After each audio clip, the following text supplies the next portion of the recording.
Give me a lever, and I will move the world. These ancient words from wise men are more relevant now than ever. Today, more and more companies and individuals are leveraging technology to create great products online. The lever has transformed into digital tools.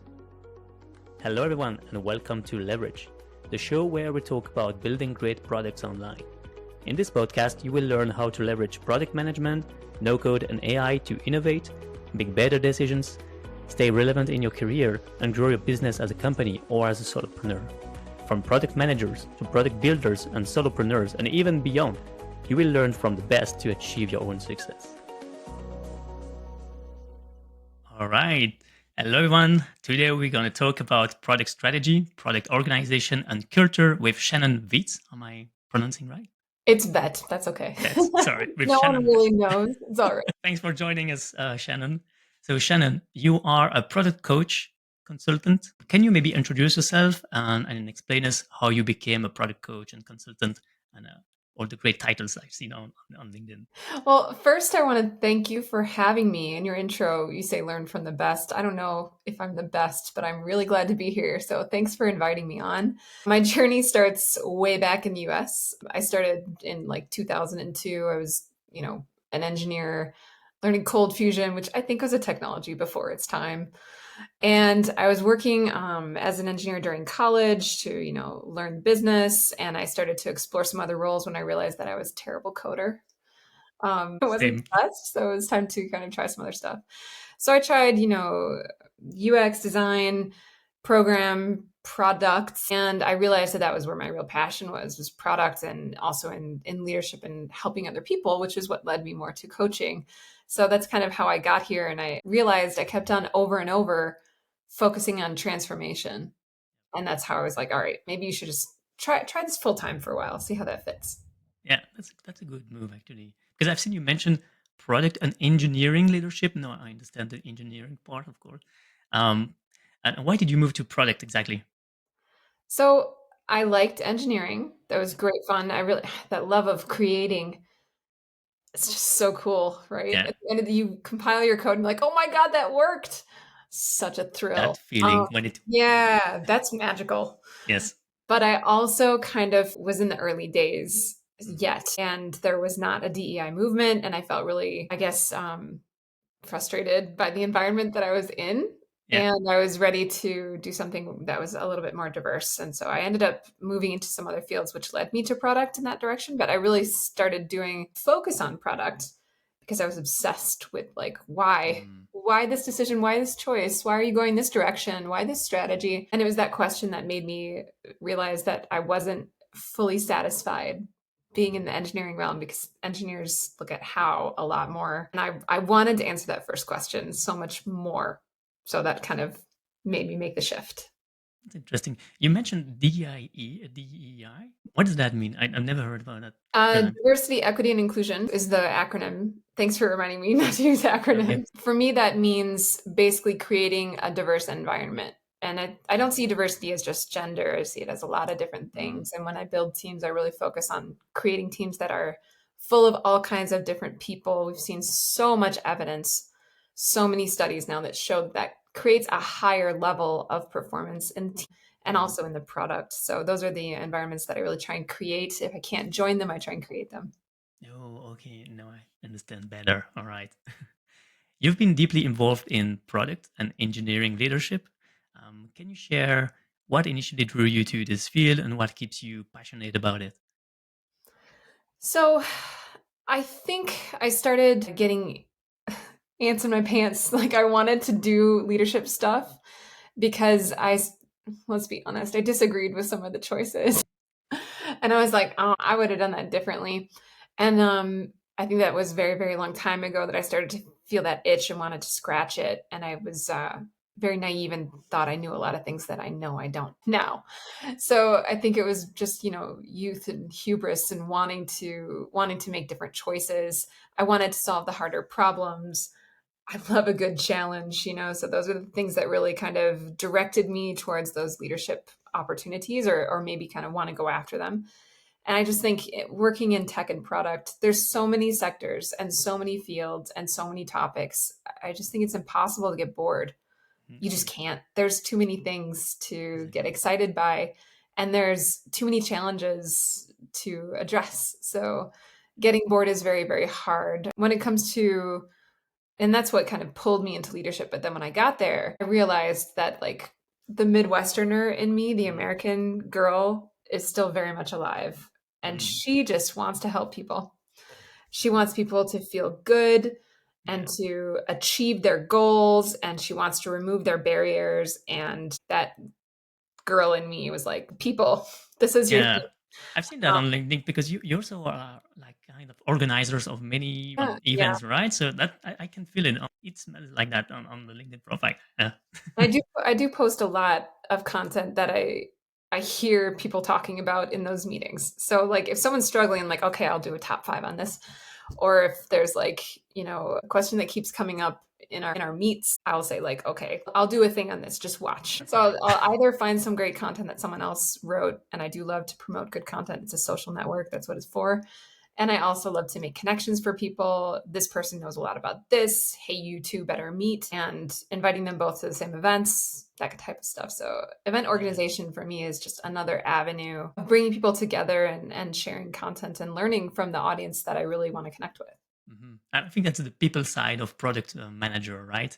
I think when you, and I felt that too because I also did some development before, but when you are in front of a computer all day long, you feel a bit alone at a certain point and you need to light, you need to connect with some people. And I think this people management part is very something that sometimes you can really miss, right? So, Yeah, I think it's actually one of the harder things about the early part of my PM careers. You have to start as an IC, an individual contributor. It's just not helpful to go direct to leadership, right? You got to do the job for a while and understand the work and the process and the exactly. pitfalls. So I struggled with that early on because I don't like to work alone. I like to work with other people and as a team and as a leader. So it was definitely a challenge to not be able to directly manage those people. And I will say, like, I kind of did a fair amount of like coaching, mentoring for the people that were in my squads because I always Yeah. wanted to be like, what's going on with your manager? Why is this not working? I was nosy. So I did it anyway, even though it wasn't really my job description. It was good learning experience. It taught me It some is. things when I wanted to move into that role. I had some experiences and some things to draw from. Yeah, you found your way up, right? And you found your place. And actually, it's that's interesting because you said, and I feel you when you say individual contributor. It's like you're solo doing your own job, but you need to do that to help others doing the same job then better. But then, why choose to go freelance? Because freelance sometimes means solo, independent contractor. So why that move? A really good question. I think that I was getting to a place where I wasn't learning enough. And I felt like I was playing a lot of it was a little counter to my nature. I'm super honest and upfront and genuine, and I don't like playing games or being manipulative. It's just not my bag. I'm bad at it, to be totally honest. And I've had to do a lot of like reflection on politics lately, and even I've done some like training on it and some training of other people on the things that I've learned and practiced because I Did feel you like read it's hard, but that kind of pushed me into that freelance space a little bit more. I wanted to have the impact without the politics for a little while. And it does work. It's nice. Yeah, I went freelance for the same reason. I mean, this is one of the reasons, but less politics, that's for sure. Because going up the corporate ladder doesn't make really sense, especially when you have to outshine, I don't know, outcast the others. Right? To Yeah. grow. This is very much. I feel so bad about that that I No, prefer to move than to play that game. And did you read that book called The Prince from Machiavelli? The no. okay, that's maybe a good book to read for you to be okay Send with me that. that. I want to read that book because I do find what you said just now really resonates with me. Mm, When I have to outshine someone, I know I'm in the wrong place. yep, If I'm in a win lose mentality, I do not belong there. That's not where I'm going to do my best work or feel my best. exactly. Because for me, good leadership, and then we go back to leadership. For me, good leadership is when you make people shine, people, your colleagues, people, up and down, and then we're gonna also talk about managing ups and down, up and down. I think great leadership is all about not talking about you, but talking about the others, and you make the others shine, and because of that, they are grateful, and then they help you grow with them. So that's good leadership, and I've seen that anti-pattern, actually the opposite in some companies where we actually promote people are more taking the cover to them, right? And if you don't have this HR Process. evaluation, then you can have this kind of how do you call that, there is a name for that, Yeah, pet management, impress um, management. 360 management. Yeah, I think that there's I'll give a piece of advice to people who are in that situation because I've been in it so many times. Yeah, Just do a totally. 360 anyway. Like, don't ask permission. Why should you need to ask permission from your boss to get feedback on your work? Don't ask, just do it. If you're in a political environment and you're like, I'm not getting recognition, I'm not getting feedback, I'm not getting that path made for me to help me succeed in this organization, go figure it out. Talk to people. Send them an anonymous survey on the top two or three things that your boss really cares about or that they're criticizing you on. Get feedback on it, baseline it, go work on it, do the things they tell you to do in that feedback, Man, and then survey them again a few months later. this is good. This is very great advice. I've never thought about it. Actually, sometimes you do it because HR asks you to do it once a year, twice a year, I don't know, quarterly evaluation. You have to do this if I ask you to do. But I didn't think about doing it myself. Yeah, that's interesting. Anytime you get a negative or adjustment feedback, I think just productize yourself.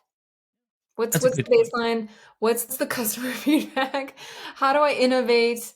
Try some things, measure again. I mean, you Yeah, really can't go wrong because you win or you learn either way. yeah. Manage yourself and your career as a product. Like I like this idea of productizing yourself, productizing your services, and I think that's one of the things you've done with your coaching. But get back to that too. That's right. I feel that you've done product school and you've been invited also by product school. I wanted to do some product school certifications, but they are pretty expensive. Are they worth? Well, I'll be okay. First of all, I didn't pay for mine. BlaBlaCar Nice. did. And so I'm Oh, super, super grateful to them for investing in my education, in my certification. That said, I will say that your class is only as good as your instructor. If you have a great instructor, you're going to learn a lot because those people fill the gaps in the curriculum. And you'll know if you have it because when you say, "Can you give me an example of that?" It'll be like a real example, like a concrete one. Or if you ask a question, they'll have an answer. And you'll know that you're lacking in the instructor space if they can't do those two things for you. So, my experience with product school, I really like the curriculum. I think it was a really good foundation. The only problem for me was that I already had that foundation. So like I didn't learn a ton. I did learn a little. So I wouldn't say that it was wasted time. And I made some really good connections. The best part for me was the other classmates that I could be like, "Hey, what are you doing for this homework assignment?" And we would like share notes and oh share yeah. our strategies of how we were doing it. And it really enriched the class a lot because you can talk to 10 other product leaders and we all had different perspectives because our sectors or situations were And different. you also build your network, right? Yeah. I've done a business school, and sometimes in MBA students we say, yeah, it's not what you know, what you're gonna learn, but who you're gonna meet and who you're gonna, All it's not right. what you know, but it's who you know, because you buy the network. You don't only buy the knowledge. Yeah, your network is your net worth. That's a real Yes. thing. I wonder if an MBA wouldn't be more useful in that regard. If you're looking to build your network, I think those in France anyway, where like school and network is kind of everything in the product space, you cannot get a job if you don't have a good network. Just forget it. So I would say if you're looking to build network, I wouldn't go the product school route. They do have some really good like chats. I've enjoyed very much their Slack. It's been good for like, finding people to do mock interviews with or advice on things or giving advice to people. I tend to give more advice than I take right now. But Hmm. it's a good space for that. So if you're looking to build a product space, they've done a pretty good job. It's already Okay. there and it's thriving and there's tons of people doing tons of things. So it's really good for that. But I wouldn't say it's great for like I want to get a job afterwards. I'm in France. What do I do? I Yeah. think I think school and just reaching out to companies that you really love and trying to build connections there. You could even say like, "Hey, so and so, I want to go to this product event, but like I don't want to go alone. I really love your profile. I love what you post. I would love to go to this with you and like let's share notes afterwards or something." Just make connections directly with companies that you want if you really want to get in somewhere, I think is the best way. Yeah, that's very interesting. Another great advice. I will write this down. You didn't ask for it, but I gave anyway. So Yeah, and I've also seen that for listeners, if you go to product school, I think they also have some certifications, free certifications. they do. I've seen a couple of them, so it's also maybe a good start for people who like certifications and paper. And I know in Europe we are more paper oriented, like we like to have some certifications and stuff like that. And that's a good transition for the question, like you're now working in France, right? You mentioned that. But you studied in US and you lived in US for a couple of years. And in Europe, we've always looked at the PM from US, like Silicon Valley and so on, as an example. Marty Kagan and so on. So what are the main differences in products between France or Europe that you've seen so far and the US? Yeah, I love Marty Kagan. I will go on record. Yeah, no But worries. there's a bunch of European voices that I really like too. I'll share my two favorites. Two favorite European voices, people who I think are so strong in product that if you're not following them, like you're under a rock. First is Powell Huron. He's amazing. I love him so much. His content is incredible. It's so well thought. And I haven't seen, and it's like going back to your previous question about training, his site Product Compass, I can't stress enough. And the other voice is Léa Tarin. I think that she's amazing. She's based in Switzerland, and Paolo is based in Poland. And so Yep. these are two, like, for me, product gurus. Like, I follow these people religiously. When they post something, I read it. I Yeah. don't miss it. I And think I think Powell, your audience needs that. at a certain point, he was like switching to full-time content creator. I Uh, think he's not yet, but I think he's and on the road. I've been asking him, like, dude, why haven't you made the leap yet? Because the following is huge. The content is amazing. He's starting yeah, to find lieutenants and co-contributors. yeah. But he did that, and then he was explaining to another post like recently, like he was going back to business because actually, if you go full content creator, you might lose track of the real work, and you might become just a journalist or just a content creator. It's like asking a journalist to do product management, right? It sounds like that. So I understood his post like, yeah, it makes sense to still have at least a part-time job in product to talk about product, to do some content about product. Otherwise, you just make content out of thin air. And sometimes I also heard the same critiques about Marty Kagan, like, oh yeah, but he's just doing content. It's not anymore in the product field. So sometimes I hear that, but I really like. Oh, such a good point. I do think that, well, Marty still consults. And as someone who consults, I can say that like you get exposed to a lot. You get into the nitty gritty sometimes, and you can see also patterns that are not apparent to you when you are just in one role, which is why I like PMs who've, seen some stuff and changed around a bit because those are people who are going to leverage their exposure. And I think this goes back to your question of like big differences. I really think France heavily indexes on people who have a very singular trajectory. In fact, people who have stayed in the same place for even like 9 or 10 years are like revered. Look at how long they've been there. I feel the opposite. I feel like Americans want differences, they want different experiences because that makes you a stronger PM. If you understand marketing and sales and CS and design and UX and research and engineering, you're going to be a better balancer of those like elements that come into play. I love that, So connecting the dots. yeah, we like more balance in our PMs than I think France does. And a second big difference is maybe that aspect of money. Just to put a finger right on it, we're capitalists. Yeah. We want to see the ROI achieved. We want our money back. So we care a lot about the payback time from our investments, and we really put a lot of accountability on the PMs to drive financial impacts. So the connection between leading and lagging metrics, I think, is a lot tighter for based PMs. I've been in product in Europe, and I'm like, where's the P&L? Like, where's my responsibility for driving our business impacts? It's so vague, like improve revenue. Like, no, I want to see my connection and I want to be accountable for that connection. I think that's a Indeed. really big difference in terms of like the role and the responsibilities, but there's also a big change in mindset. When you are a PM in the US, the access is like heavy on action. Like, get it done, do it now. We're very impatient. I think French people are more thoughtful. Mm. And when you're trying to make a bet and you're trying to weigh options and make hard decisions, that French personality of like paralysis analysis actually has an advantage. You can think things through more deeply. Even the politics can sometimes be advantageous because you have to get other people to weigh in and you force yourself to get those other perspectives as a part of your job instead of sort of like maybe Mm. what an American would be inclined to do is just go with their gut, get it done, ask for people, okay, I'm getting consensus, let's go.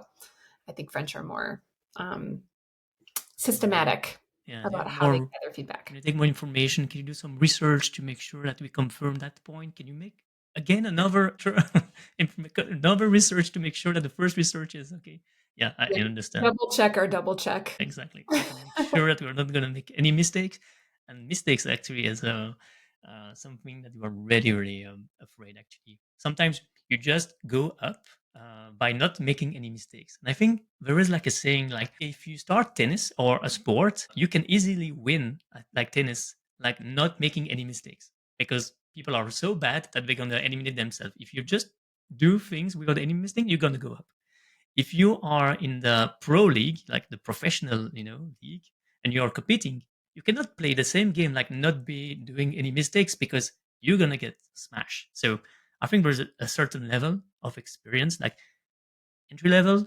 Just don't do any mistakes. It's gonna be fine, and you're gonna go up. If you are in the professional level, you need to really smash, and you really need to really work hard to win. I think that this is also another contrast. French education doesn't like errors, right? So from very young, you're kind of taught like you have to do very, very well, and mistakes aren't learning, mistakes are mistakes. And I think that Americans are we're a little more rounded edge on that aspect. And I think it fits better with product, honestly, that mentality, because product is a science. You're a scientist. You need to form a hypothesis based on data. You need to test it, you need to measure it and learn from it. And I feel like that is a different mentality that is it's just harder in France because people don't like to see the numbers go down and they think Mm. you did something wrong if that happens. Sometimes you make all the right decisions and the numbers go down. And there's nothing that you could have done or anticipated to change that. You had to make the mistake in order to get the knowledge. And I think this is something that Americans really understand. The cost of learning. Yeah, cost of learning. I love how you just said Yeah, that. earning vs Great way learning. of saying that. Yeah, yeah. Thanks. Thank you. Because you said, that we tend to stay longer in Europe in the same position. There's also, it makes me think about something else. Like sometimes when you are in a certain role, you can do 10 times the same job for 10 years, right? And when you move, it's always something different. So you learn better. If you stay at the same position for 10 years, it's just 1 year repeated 10 times. So you don't have any compound interest. So I was thinking about that. All right. So we talked about Marty Kagan. Let's talk about this. For listeners, I'm holding the book of Marty Kagan Transformed. I'm holding this book because on your LinkedIn, you mentioned um, that you help companies in their product operating model transformation. Can you maybe talk about, explain like what it is, the product operating model, and why is it important for companies to adopt this model? Yes, I think it's important to know the difference. And it's something that I actually teach like first. What's the difference between project mode and product mode? For me, the product model, in the same way that we talk about agility, like it's a mindset. It's a shift in the way that you think about things. And the project model wants to get stuff done. And it's really focuses on achievement as its core value. And I think it's really easy to do in organizations where you have many goals and many strategies. Like, how do we do more? How do we get more? And when you're focused on a product model, I think that the amount of work happening is way less important And what really becomes important is, how is the business performing? How are they doing, and are they getting enough done? And I think that enough is not about workload, it's about results. And that's the shift that companies need to make. And the way that we do this is by customer centricity and focusing on strategy and making the hard choices and limiting those choices so that we focus on what happened in terms Outcome, of what results do we get and not how much work output. did we get. Is that That's right to that's the big shift in mindset that I contrast see. output and outcome? Yes, and it's kind of funny. I remember I remember the first time that I said that I hadn't heard it from Marty, Mm, and I thought I was so smart.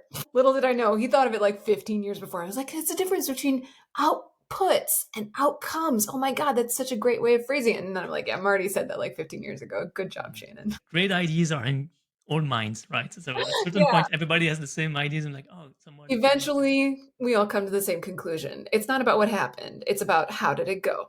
yeah, exactly. It's a great point. And we come to that later about the rationality. And the important is not the result, right? But let's talk about it. Speaking about the last time we discussed about like good decisions led sometimes to bad results and sometimes the opposite, right? So you take good decisions or sometimes you take bad decisions, you have a good outcome. So it's a stochastic world, right? You cannot know in advance what's going to be the results. So you need to accept that. So good managers know right, the yeah, the effort. That's the thing. I think How it's you it's value. about knowing the difference between someone doing good science or bad science. Okay? It's like a good scientist has a clear hypothesis that is rooted in facts.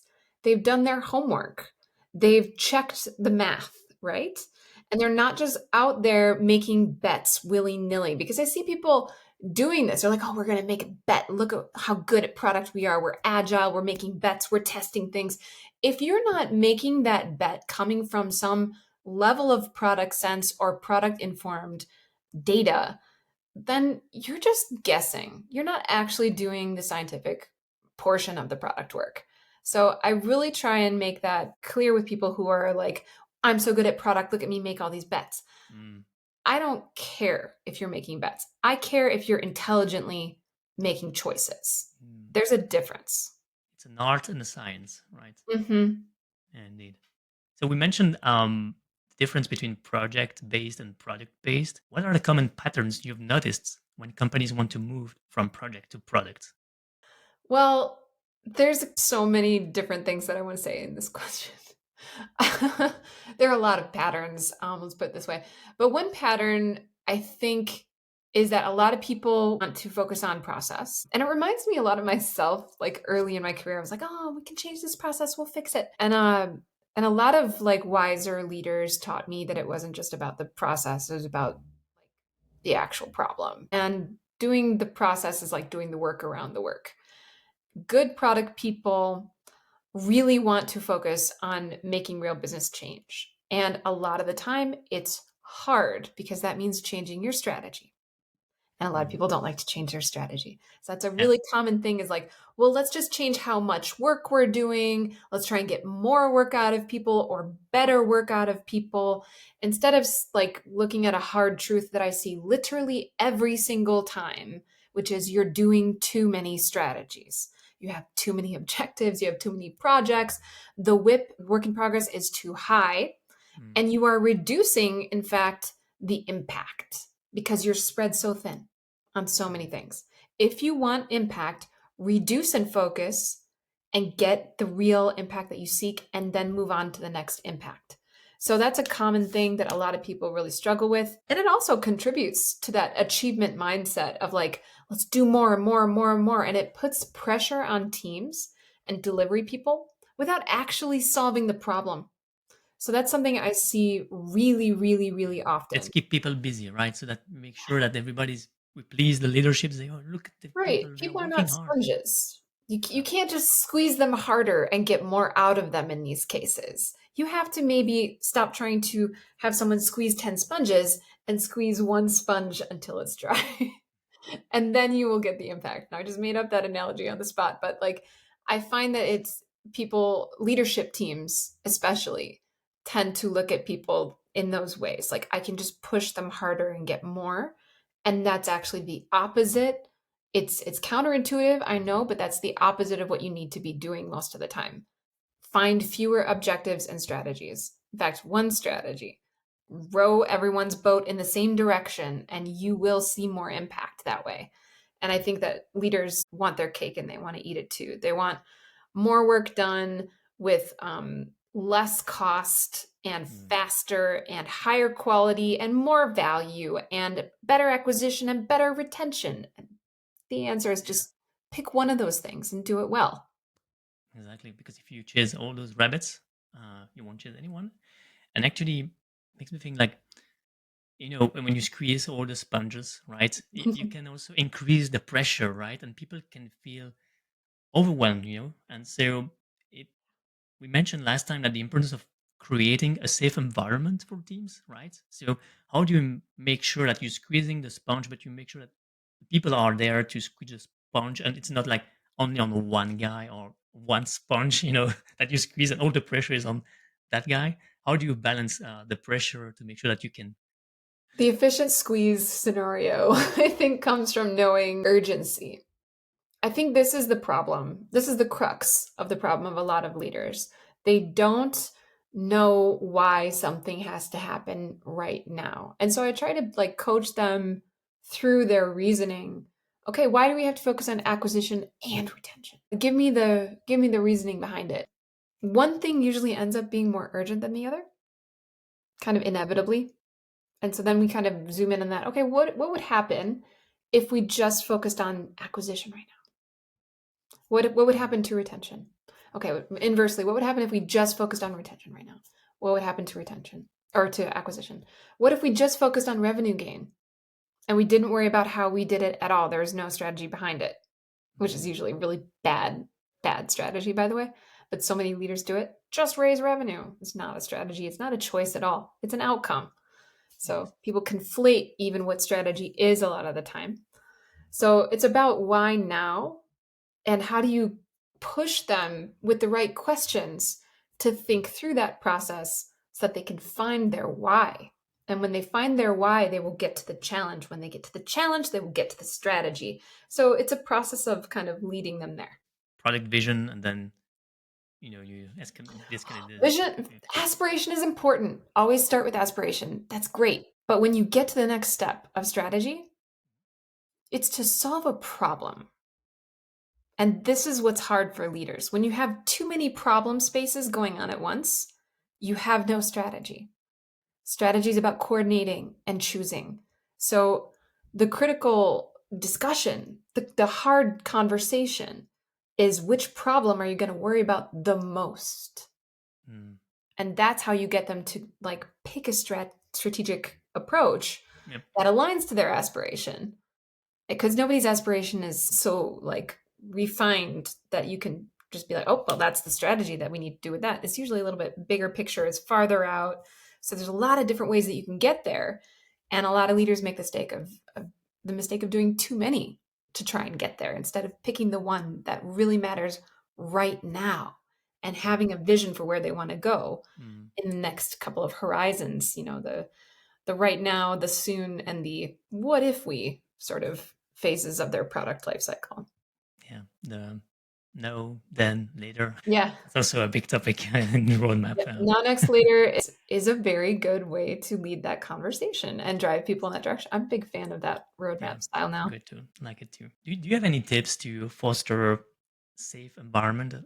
That feeling amongst team. It's one of my favorite topics actually. Oh, that's great. um, I really love this question because I hear a lot of bad advice about it. And I do need to take the like leadership hat on for a second. We tell people be vulnerable if you want to engender trust. I just don't believe that that's the only or best tactic. You do Mm, have to be humble and you have to make mistakes and admit your mistakes if you want other people to do the same. If you are an impenetrable wall, mm, the people you work with feel like they can't make mistakes. So that's a given.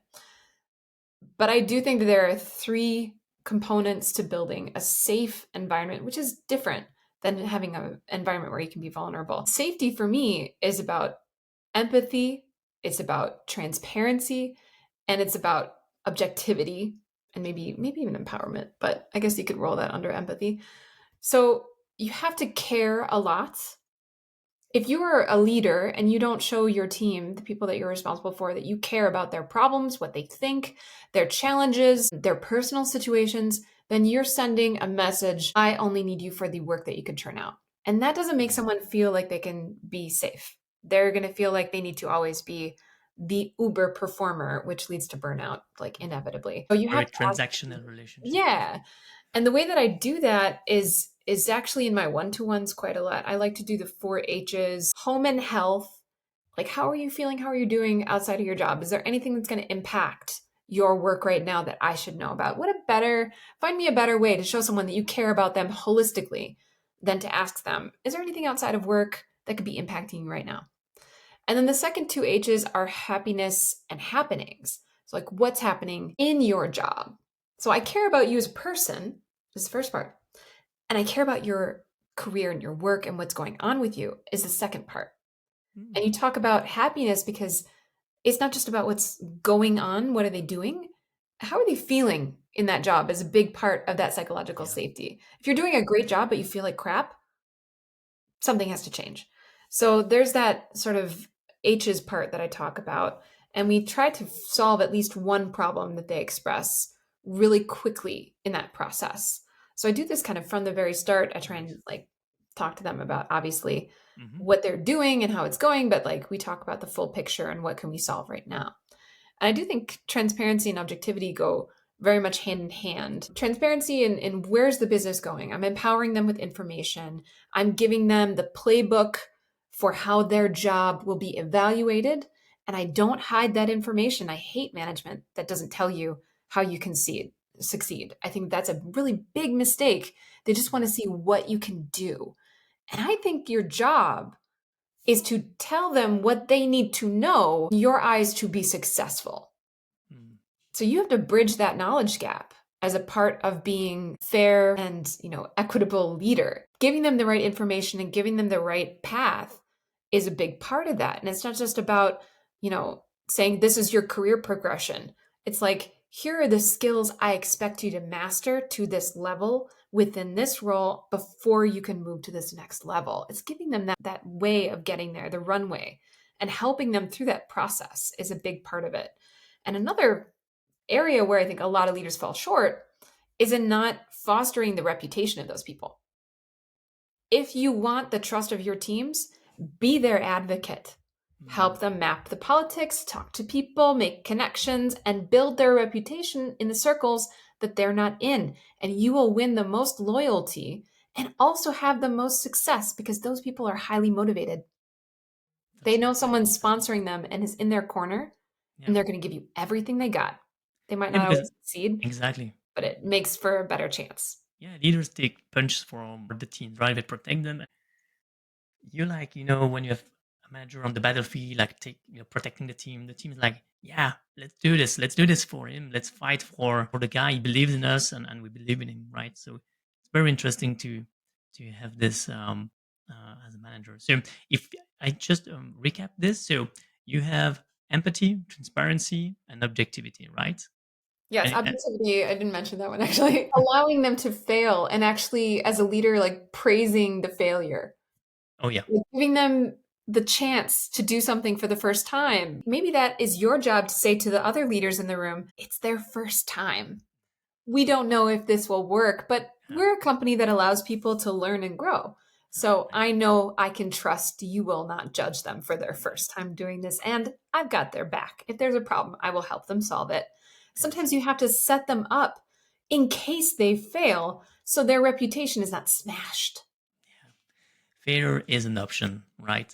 And I think the people are very afraid about reputation damage, and so they prefer again not taking risks, not taking bets, playing the safe way, staying in the same position for years. So yeah, exactly. Great environment can really help you to learn and grow as a product manager. So Uh, yeah, thanks, Shannon. Those are very great, great example. I think people you are coaching are very lucky. Thanks. If all Just leaders stick could, around. But I've been coaching for years now. I think that there's, maybe they're getting some of this out of that and it helps them. yeah. Did you already coach a pre-product market fit company? Um, not that they knew of. And I've been in situations where I'm talking to these PMs or these senior leaders and they're saying like, "Oh yeah, we've already hit PMF." And I'm like listening to them talk about what's happening in the metrics of their users and I'm like, "Okay, you don't have PMF, sir." And I think that that's kind of typical. I think a lot of companies want to think, "Oh, we've hit it." And it's really easy to hit it and lose it actually. So sometimes companies even do that. They go through that process. It's harder to maintain PMF than it is to get it. Yeah. So I think the leaders that I really love to work with are the ones that tell me we haven't hit it or we hit it and we lost it. Mm, Those are the best. When someone will admit we used to have it, we don't know what happened, we got to get it back. I love those people. Those are my heroes because they're real and they're not afraid of what's happening. They want to address the challenge. mm, Those are people who are going to succeed. So I think that in those cases, like you go through the process. What's your ICP, your ideal customer profile? How are we framing that? And I think I owe a lot of my knowledge in this space to Leah Tarin, who taught me a ton in her course. If you mm. haven't taken it and you're into product-led growth, please check her out. Yeah. All right. I will never stop raving about her. Love Awesome. her. You should get her on this podcast. Okay. Way smarter than me, That, amazing. okay. And I think that she was the one who really gave me these steps. And especially, we care a lot about PMF and SaaS B2B spaces, which Mm, are becoming increasingly product led, yes. which means that like people want to try it. They don't trust you anymore. They want proof. So the proof is in the actual addressing of their challenge. So the more you know the person, their jobs to be done, their struggles, and what is the thing that makes this product work, is knowing those loops. Your Mm, setup, it's fast and easy. I can do it with no help. Your aha moment, the first time you get value right away, ideally. And then your eureka moment where you can monetize because they're really getting that value for the first time. And again, these are not my learnings by myself. I've done a lot of reading, a lot of training, and Leah is my guru, and I read her stuff every day.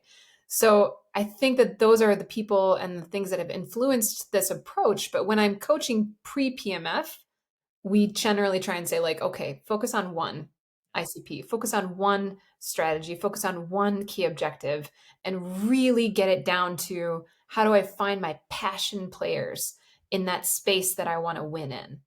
awesome. How do you know when you reach product market fit?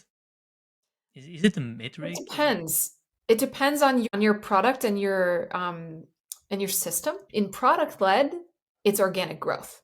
When you start seeing acquisition come in by itself, you know you've reached a good level of word of mouth and you're making an impression with the right segment.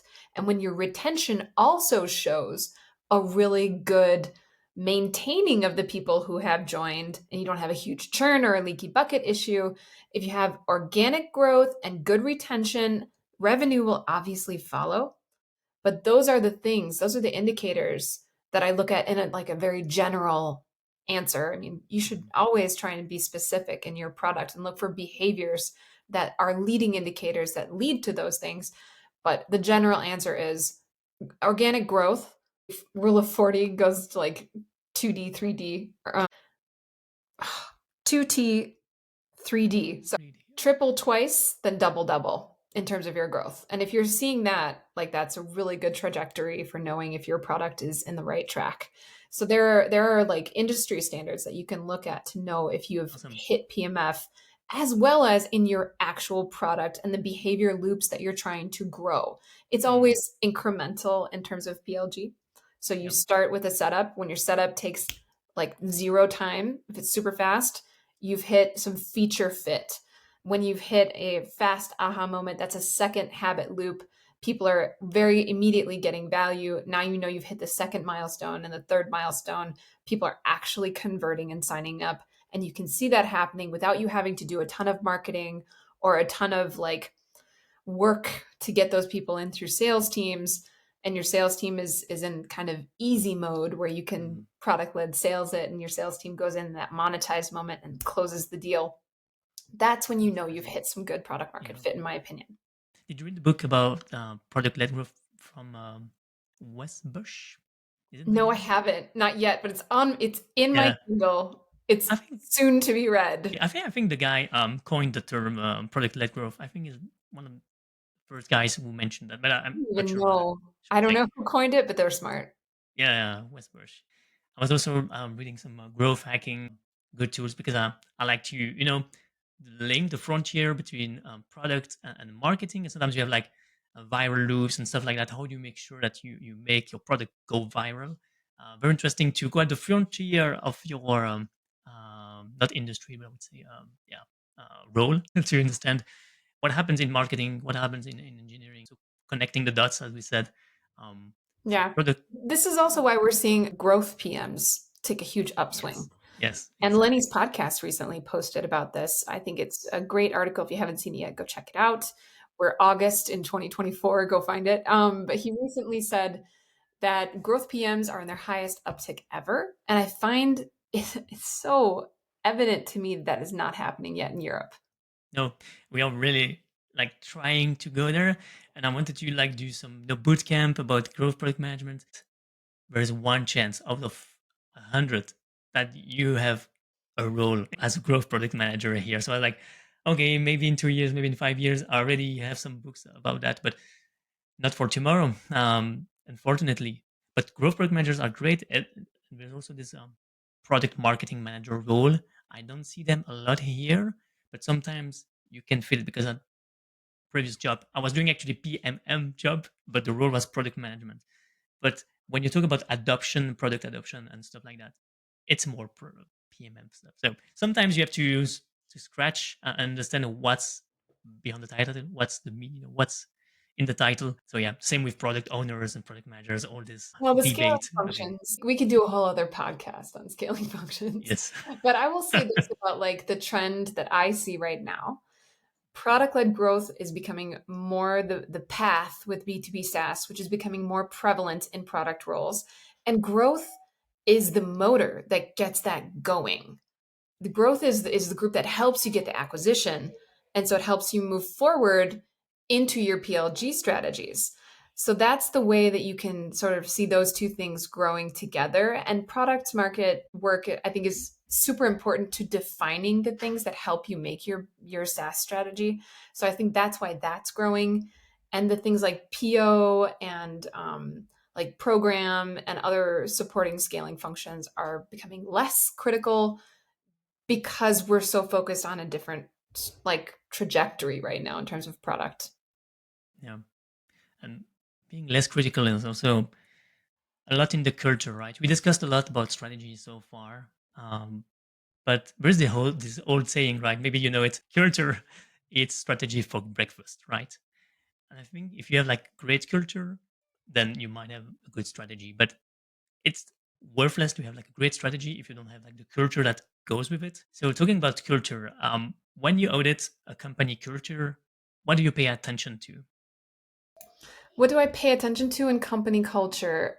I really focus a lot, first of all, on their diversity, because I do think we have enough evidence now to see that companies that have diverse teams are much more successful and they have different perspectives Mm, contributing. And so they have a more holistic vision on their customers, which makes them better at being customer centric, which makes them better at product. So I do think that cultures that are very homogeneous are kind of a red flag. And it's something that I actively ask about when I'm going to work with companies or when I'm going to even like look for a position in a company full time. That's a key aspect to look at. I also think having a really clear strategy is important. If they can't articulate what is their strategy, then that's something to really refine as a consultant. That's something that I'm like, okay, I hear you saying that you have a strategy, but I'm not able to put my finger on it. mm, And that means that we can't empower people to prioritize and we can't empower people to make decisions under us, and everything is going to land on you. So I try to look at that as a company culture. Are you cascading information and empowering people own scope and be accountable for results? And if they're not doing that, then that's a real priority to focus on. Usually comes down to fewer choices and balancing those impacts in the way that we have to address certain challenges for now or later. And maybe a third thing is around the way that they think about their talent. Either you are trying to use your team or you're trying to grow your team. Mm. And if you're not investing in their education all the time, I mean, every day, if you're not pulling someone aside and saying, let's learn about this today, I don't think you're doing a good enough job of fostering a culture of innovation in your organization. So, good leaders care about diversity, they care about growing their talent and teaching their talent, if learning from their talent, and they really care about having a clear strategy that empowers them to make decisions. Yeah, I think it goes both ways, right? So I also like to have this kind of peer coaching sessions, like with a client, you peer mentoring. So you ask questions to the team and you try to do stuff together, right? We used to do that in engineering, like peer coding, right? Why don't we do peer project management? We can sometimes, I don't say all the time, but might be a good. I think they probably don't because they're too busy. Yeah. And building code, you have this advantage. You can build things together more easily than people sometimes can think together. Thinking is a very solitary action. So when it comes to product, the crux of the job comes down to weighing the options and making the choices and then communicating the choices. And these are sometimes very solo jobs. So I think if we want to foster PM like peer collaboration and growth through community, I would advocate for early checks on things. And this also goes down to having an environment that's safe, where you can say, I have an idea. It's not baked. I want to get information on how I can bake this puppy.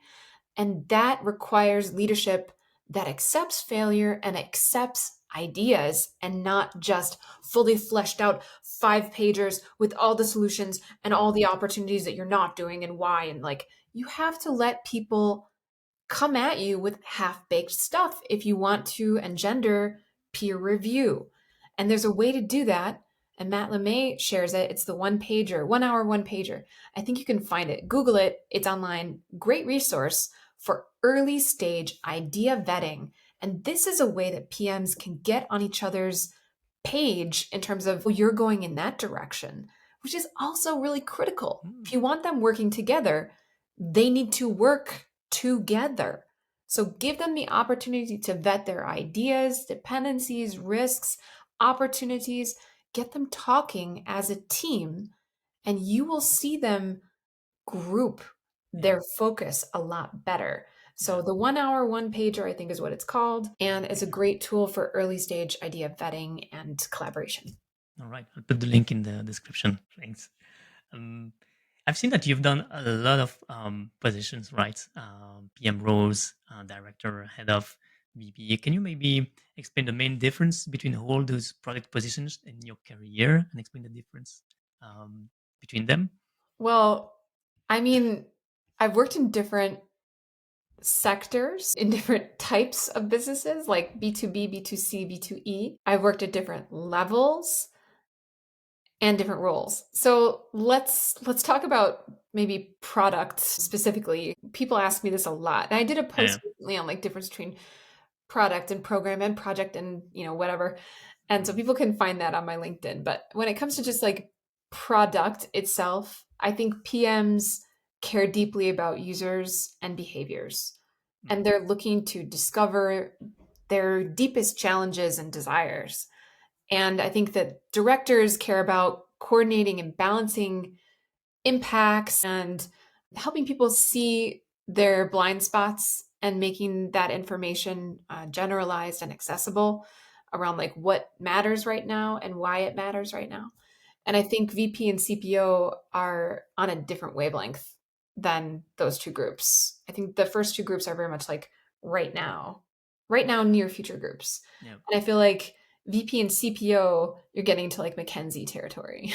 It's like, what's going on 3 years, 5 years? Where is our business and sector going? And like, These Exactly. are riskier and more like fuzzier areas Yeah. that I think you have to have a lot more background and like product sense in order to speak to, because you have to have seen a lot of stuff. So this is where I feel like I maybe have an advantage over some of the people who were in that typical French trajectory of I went from APM to PM to confirmed to senior to like group director, VP, and then CPO. That person will not have seen all the things that I have seen. And it's undervalued, I think, in this region to have seen all that stuff. But I think when it comes down to, oh yeah, I remember when I was working in the travel industry, in that marketplace it behaved this way. But Hmm. in the like B2B marketplace over here, it did it differently for this reason. I wonder if we're going to see that impact over Yeah. here. And I people know. don't necessarily make that connection that Hmm. having varied experiences makes you a lot stronger when you get to that last level. That's interesting. There's a book called Not Invented Here. I think it's all about cross pollination, about industry, like how industry can innovate by copying or imitating some innovation from another industry. So that's another. We're starting a book club. That's it. Yes, that's it. All That's right. that's another good one. I want to like pump you for books afterwards. Give me all I'll your put the list. link in the description too. I'll Yeah. do that. I'll I do mean, that. there's another one that I can't remember the name of right now, but I feel like it really describes me. It's talking about people who are what they call late stage specifiers. Like we try a lot of different things, and at Mhm. some point we're like, oh, I'm going to hone in on this, and I'll give you the book afterwards. It's called Range. I Range. forget the All author. right. It's called Next thing Range. about polymaths. There's also like a movement about polymaths. Yeah, see, similar topic. All So right. it's about like you don't pick your path Mhm. immediately. You try on a lot of things and then you zoom in on one. Yeah. But because you have Exploration. the other experiences, it contributes to how impactful you are in that one that you zoom in on. Love it. Thanks. I will have some great book also during the summer. Um, oh yeah, we used to say PMs were the mini CEO of a product. Agree? No. But I'll say why. I think a lot of people are like, it sounds good on paper because I'm in charge and I'm the one making the decisions. And I used to think this way too. For a while. I was like, yeah, I am the CEO of my product. I'm the one leading the charge and making the hard calls. But I do, because of like the description that we just talked about, that's why I don't think that anymore. And maybe it's because I've been in the more leadership path for a while than in the IC path for a while. But the difference that I see is that CEOs and CPOs and like those bigger level, C-level jobs care a lot more about business direction and business risk and like financial impacts. So the horizon is a lot broader and bigger than what a PM focuses on, which is like much more user behavior. It's way more Mhm. granular. Yeah. It's on the ground versus being like in the sky looking at the lay of the land, right? It's a different area of concern. So I think if I'm going to equate PMs to something that's not a CEO, I would equate them to like I don't know if you know this infomercial. It's like they'll show a big pool that's leaking and the guy Mhm. comes in and slaps a big thing on it. It's a meme. Like, where's the leak? Let's fix it. And I feel like that's sometimes that's their job and sometimes it's like, oh, our pool is too old. Let's build a new pool. Yeah. And it's like, let's scale the tech. Or sometimes it's like the water isn't the right temperature. Let's fix that. So I think that they're all about diagnosing and understanding Mhm. the swimmer Maybe we and could. what environment do they need to be in order to get the best results. So it's a very different job, I think, than a C-level job. Yeah. We have like the tech debt. That's a concept. Maybe we should invent like the product debt. I don't know, something like that. I think product debt is visibility debt. You don't understand Mhm. your user, you're just making bets and trying things out. If that's where you are, you have product debt That's interesting. Yeah. because it's about visibility too in the tech space.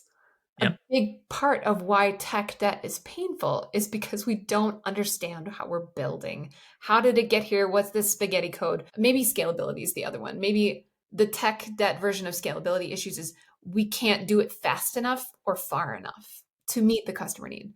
And in product, it's like you can't scale the product. The product that you've built won't reach the total addressable market. that Yes, you agree. can actually go after yourself. You can't reach that serviceable, obtainable market with the Yep. product you've built. That's product scaling debt. Indeed. Indeed. That's great. I love it. I'm gonna have to do a post on that. Yeah. That's a punchline. I'm gonna cap it and make a video caption on that, and that's Cool. gonna be a short. What do you think about frameworks? I like them for newbies. I used to consume them just it was all over it like white on rice because it was information. How do other people do? How do Well, they frameworks. learn? And I think that's early stage goodness, right? Look at how others did it before you. And I think that the trap in frameworks is that you might not innovate for yourself. Mm, So you could follow a path. And I've seen people recently, for example, I was working with a group and they're like, we want to implement this like framework of delivery for product and we want to do it exactly as is. And I'm just like, well, that's not going to work. Because if you've ever led change management in an organization, the first thing that you learn is what you think will work is never what actually works. You exactly. always have to try, ask, check, adapt. There's never a one size fits all. It doesn't happen because people are chaotic and human. If you don't adapt, you will fail. And I think that's maybe the trap in frameworks. What's the part of the job you like least in product? In products, oh, I'm hard pressed.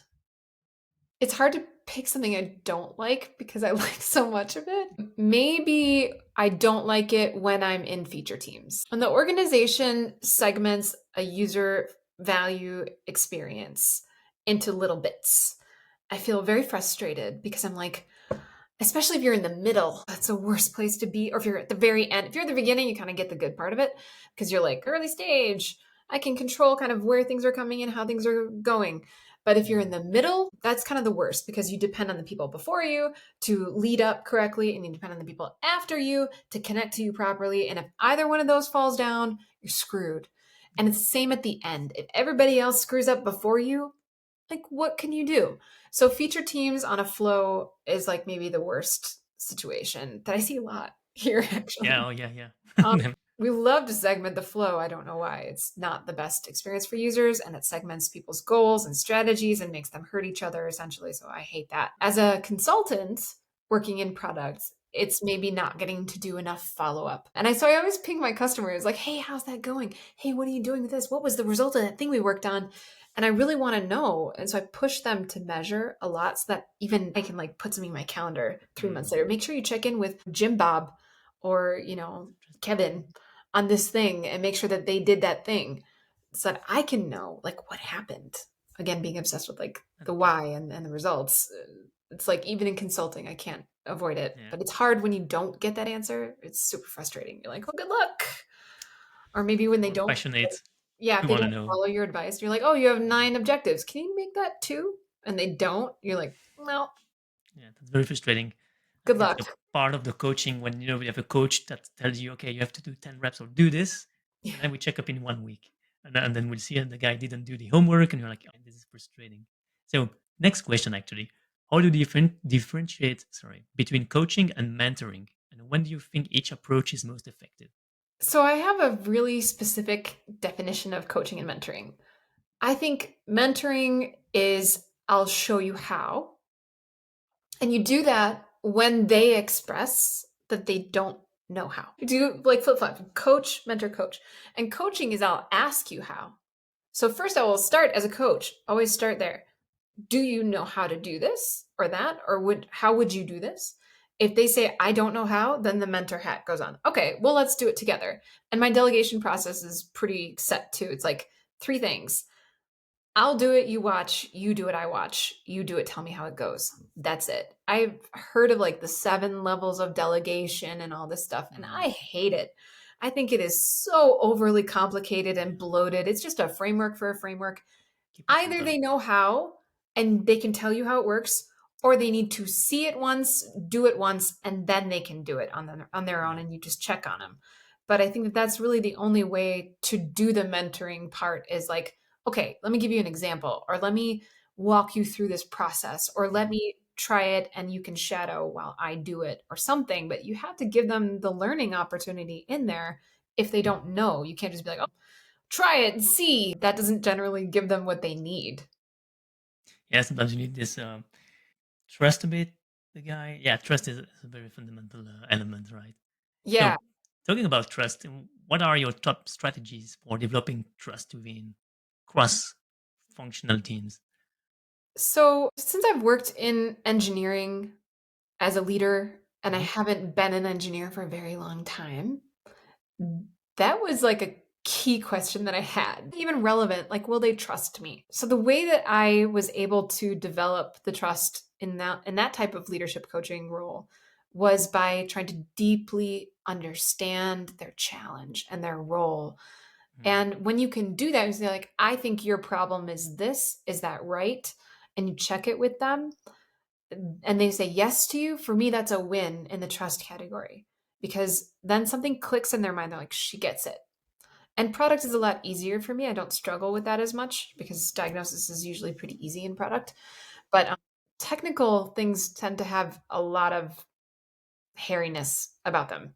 So I think that when you can demonstrate understanding their challenge in their job, that's a great way to build trust. And another way that you can build the trust with them is in kind of fostering that psychological safety aspect and giving them Hmm. the opportunity. Like, I know I want to give you an opportunity. I don't know if you're going to succeed. So here's how I'm going to make sure that this doesn't, like, we're going to put a protective bubble around you Hmm. while you try this new thing. And giving them that opportunity with the framing of, I'm here for you, I'm going to protect you, even when you're trying hard things and you might fail. That's a great way in the product space to build trust and mutual understanding that's a part of the package. So if you can do those things, that's great. If you can praise Yeah. them for their honesty and their try, I appreciate you bringing me the hard news. Like, good job. Don't shoot the messenger, is what Hmm. we often say. But like, I think it's about praising the messenger when that happens and making sure that you're giving them the right information that tells them this is a place where we can like co-work on those things. Thanks for sharing, Shannon. So we are slowly arriving at the end. So I will maybe ask you questions and we'll try to answer quickly because I don't want to take too much of your time. I see that you are already having like 11 minutes late. So I will try to make it faster. It's okay. What? Okay, if it's okay for you, I will slow it a little bit down then. What have been some of your biggest challenges you faced in your career? And what lessons have you learned from them? That one's tricky. I think I'll give you some examples. Wanting to go too fast. I was a little ambitious. I wanted the role before I was ready and had the knowledge for the role sometimes. Maybe not having the right leadership support that has held me back. I mean, there has been like one time when I had amazing support and it just catapulted me as a PM. This person's taught me so much and it changed my life and it changed my career trajectory, definitely. And when you have leaders like that, there's nothing better in terms of like pick your boss wisely. I always say to Yeah, people who are looking for jobs, I yeah, hate the boss, but the job sounds cool. I'm like, don't yeah. go. I mean, when we say people don't choose their job, they choose their boss. 100%. So, Yeah, like, interview your boss twice if you can. Because if you get a good leader, then that's going to help you. And consequently, if you get a bad leader, they're going to hold you back for years potentially. Choose your leader wisely. And if you don't, you might get held back. That's happened to me a few times. Just didn't took the job and not the leader mm, seriously enough. So that was a hindrance. And I also think in this specific region, maybe my titles have held me back because we do like that nice, clean yeah, product path. And there are even like organizations that I can't be a mentor in, I can't be a supporter of because I don't have the right title. And I find that just so sad and so exclusive. Like, it's their detriment, honestly, which is why when I work with women in products, I'm like, I don't care what role you have right now. I don't care if you're a coach. I don't care. I care about what you have to say and I care about what you bring to this party. And if you're bringing something cool and insightful and you're bringing the right vibe to this group of people, you are welcome. And that's what I want to be a part of. If you are limiting people based on title, I want nothing to do with you. yeah. Exactly. What's in the title? And I think Sometimes Titles are people, BS over here anyway. People lie yeah, about them all the time. yeah. Did you see that? There is also a meme like product title, I mean, titles on LinkedIn and real titles on the job. So everybody's like, wow, titles on LinkedIn are just Right. crazy. I'm a proponent of if you did the work, but for like political or like paperwork reasons you couldn't get the title, that's one thing. But Mm, if you have the title without having the knowledge, like that's another. And I do see some of that going around. mm, And I think that if you are humble about it, then I love you. You're great because you're saying to the environment like I'm learning and I'm growing in this new role, and I applaud that. If you are absolutely like resting on your laurels, I just got this title, I'm done with my career now. I'll just sit back and start doing the job and have everyone applaud me. That person loses my respect really fast because I think mm. that you should be constantly learning and growing and pushing yourself as a Exactly. leader, especially more than any other time in your Mm, career. Otherwise, you will lose touch with how things mhm, are changing, and that makes you a poor leader. So, exactly. people who have titles don't impress me, and they're typically the ones that hold you back the most. Is that little group there? Like, I'm a whatever, and you will listen to me and don't question me. Those are the people that I pity because I know that they won't grow and I know Mm, that they won't get the respect of people around them, but they will hold those people back. yeah, exactly. It's always learning, and the more you learn, the more you know you don't know, and so Yeah. this is how you become humble, right? And so you have to stay updated. So how do you stay updated, Shannon? Well, you're going to give me a lot of books that I'm going to read during my vacation. So thank you for keeping me updated. I love Lenny's podcast. That's a regular for me. I love Leia's podcast. I look at Yeah. that regularly. Product Compass puts out content every week, and they have actual certifications that you can do on there, which are Hmm. great. And they're really low price, by the way. So they're You very mean the compass or Leah? Product Compass. Yeah, Yeah. the product compass. Yeah, Yeah. yeah. If you are a PM or a budding PM and you want to learn, go there. Okay. Reforge is also amazing if you can Oh yeah, afford it. reforge. Some of the best trainings on the market is Reforge, no doubt. Really? Wow. Okay. It wasn't. In my opinion, that's some of the best. Okay. Like Product Compass, Reforge, and Leia are my three go-tos for like training. And I really read strategy books all the time. Big fan of Roger Martin. Good Lord, there are like so many I could list. We'll put the book club in the end. I read at least one strategy book a quarter. Oh wow. Yeah, because it's That's fun. so many books. Okay, It's that's it's so many my books. it's my fun stuff. I was telling my husband it's either stupid trashy like science fiction or like urban fiction or it's like PG's strategy. Like Yeah. it's really in depth, really broad stuff. There is no in between with me and work. It's like black or white. I also like non-fictional books, like personal development sometimes. But there's also like this four things about personal development books. It's brainwashing sometimes. It's just yeah. I But go I with loved some EQ. of them. Yeah, go with Strategy. EQ stuff because when you want to grow, the ways that you grow into leadership roles are in your EQ. Your ability to manage stress, manage your emotions, Mm-hmm. manage your politics, like your communication, like all of those soft skills are kind of what separate you out and Yeah. make you Stay more wise. more competent in the Yeah. job that you're going to do. So if you're going to like do some self-help, work on the EQ is my advice. Okay. Thank you. Thank you, Shannon. Um, Talking about IQ, how do you find joy at work? How do I find joy? I'm a people person. If you follow like process communication, process com, personality styles, or MTBI or whatever, I am very much the person who is lit up when the person in front of me is lit up. If you're happy and feeling good and achieving, Nice. that's where I find my joy and my passion and my the allure of leadership is just in that moment when someone is like I did it. And that's when I'm happiest. So I think, that's why the coaching is so much fun and that's why the Mm. leadership roles are so much fun because you get to do so much more of that. The same And feeling of when yeah, the code works. yeah, and the code works. Oh, that's great. So I love helping people solve their challenges and I love strategy and like what's the problem here? I could dig into that for days. So much fun. Okay. Those are the two big things All that really right. light me up at work.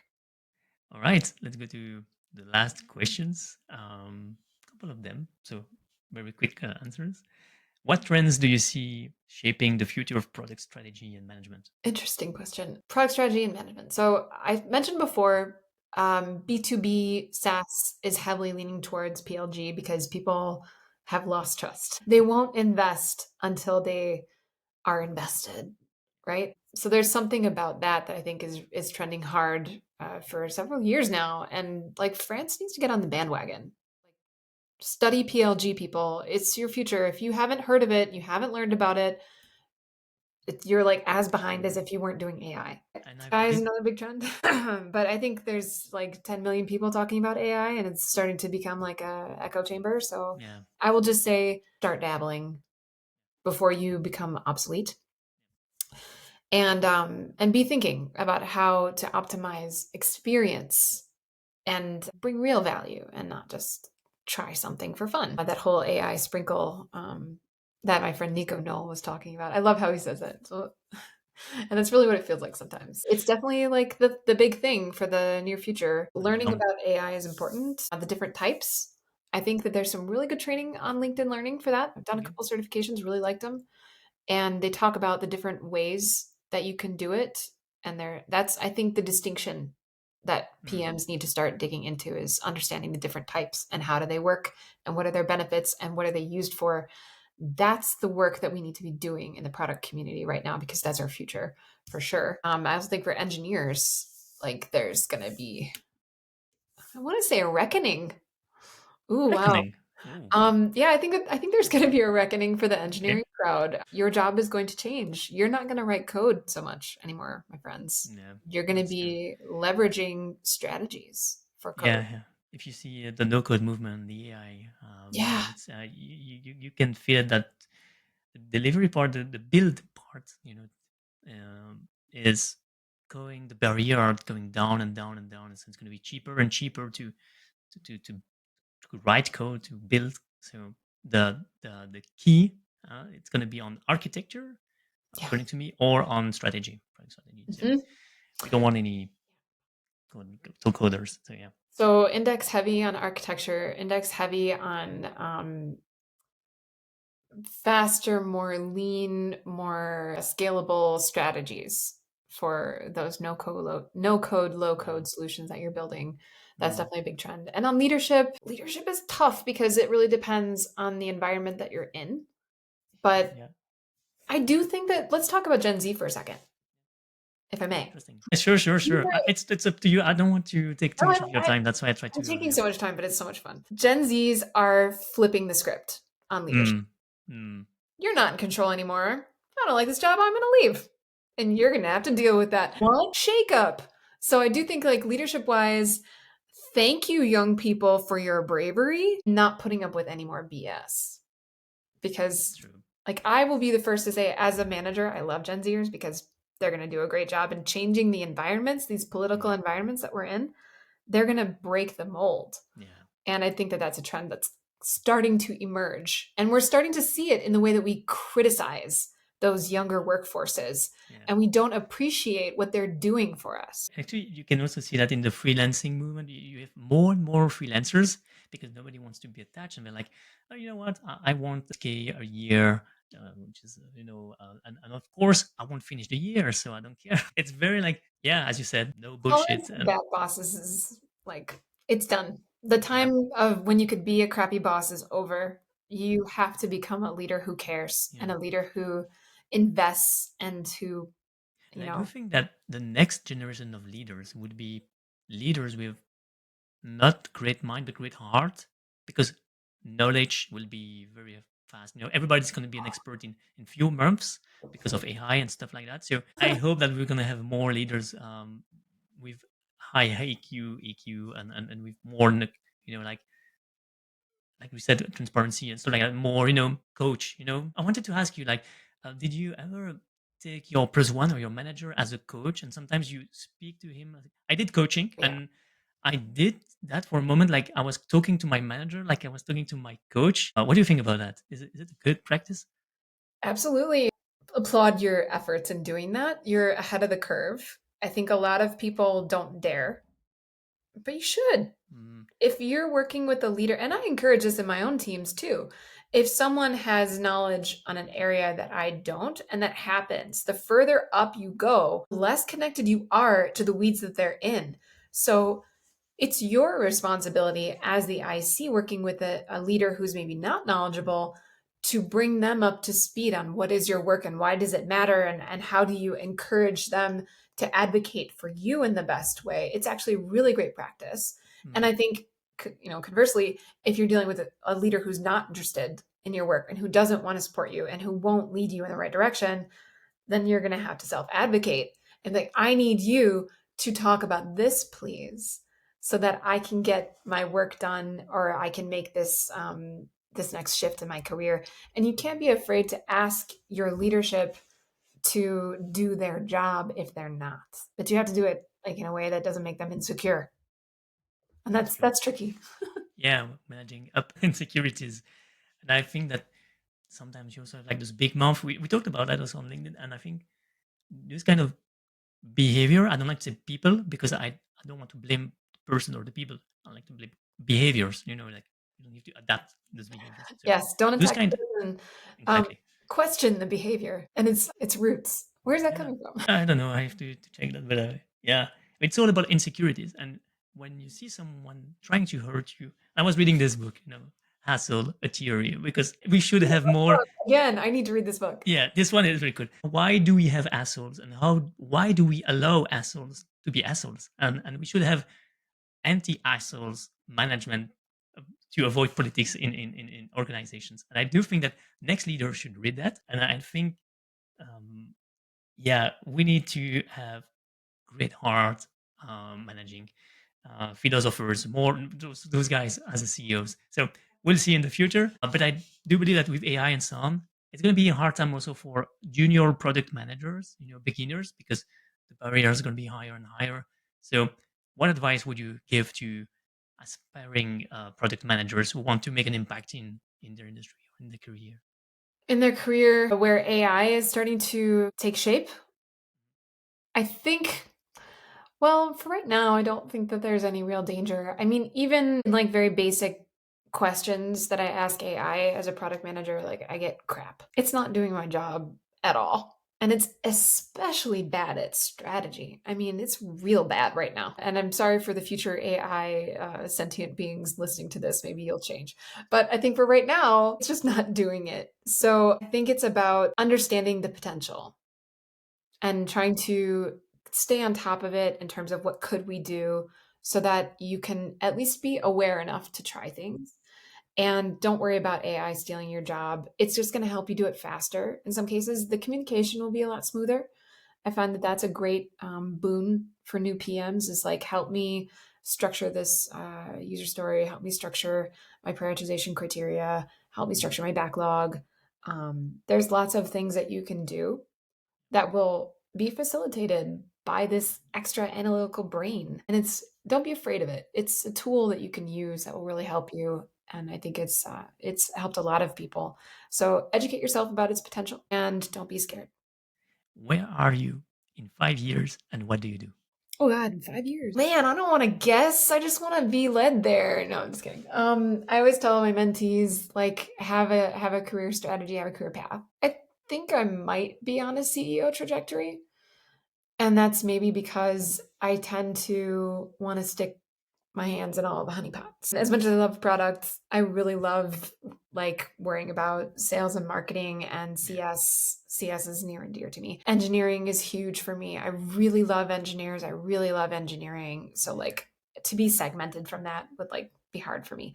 So when I see myself doing that, wanting to stretch myself across multiple business units and wanting to also think bigger picture, bigger strategy, growth strategies, these are things that you need to think. Maybe in 5 years I could do that job, or maybe sooner if I find the right learning opportunity that's willing Mm. to let Did you me ever think about grow. launching your agency? Yeah, maybe. I mean, I'm kind of more interested in working with something that's already bootstrapped, Mm. because building it from the ground up is like an incredible challenge, Yeah. and I don't want to neglect my family. Yeah, mental health. We didn't talk about that, but that's also a great topic for product managers. The question you wished I asked, but I didn't. Oh God, I think your questions were amazing. Maybe, and we don't have time to go into it. This is a different podcast, but like one thing I think is really helpful for PMs are lots of examples about measurement and metrics. And how did you find that metric? And how did you find, or maybe like ICP development? Like we talk about, you need to have an ideal customer profile, but how do you develop that? How do you find that? How do you recruit that? How do you validate that? These are hard things that I think are really good skills for PMs to build. So maybe that's something that you can do with a different expert in a different podcast. All right. All right. I was going to ask you your favorite PM creators or builders, but I think you already Already mentioned given. them. Favorite I could go books, on and on. already mentioned. Favorite podcast, already Well, this one, mentioned. obviously. It's not even yet published. Okay. Oh, yeah. Last questions. Next people you would like to hear in this podcast. Please bring Leia and Pavel. They're great and they're chill people. They'll probably do it. They really care a lot about the community. David Piera, he's great too. David, yeah. Yeah, we like David. His new book is awesome. Andrea Sayes, she's great. Matt LeMay, he's great. These are all people that I'm talking All with right. and gonna hopefully have on my 3 questions when I start it back up again in September. And, um, good Lord, I could give you a bunch of discovery people, but that Okay. list is getting long now. So, like, I'll give you a longer list Yeah. and post it. Okay. Where can we find you? Where can we follow you? LinkedIn. All right. LinkedIn, baby. That's All it. right. I'll I'm put the all over LinkedIn it. in the description. Thank you, Shannon. That was an amazing episode. I really want to thank you again. We took much more time than You might do a expected, two-parter. but it was fun. So let's keep it that way. Thank you for your amazing questions and for having me on again. So much fun. I really love doing this. And I hope that the listeners got some good stuff out of it and I wasn't Yeah, too blabby. definitely. Thank you, Shannon. Bye. Thank you. Bye bye.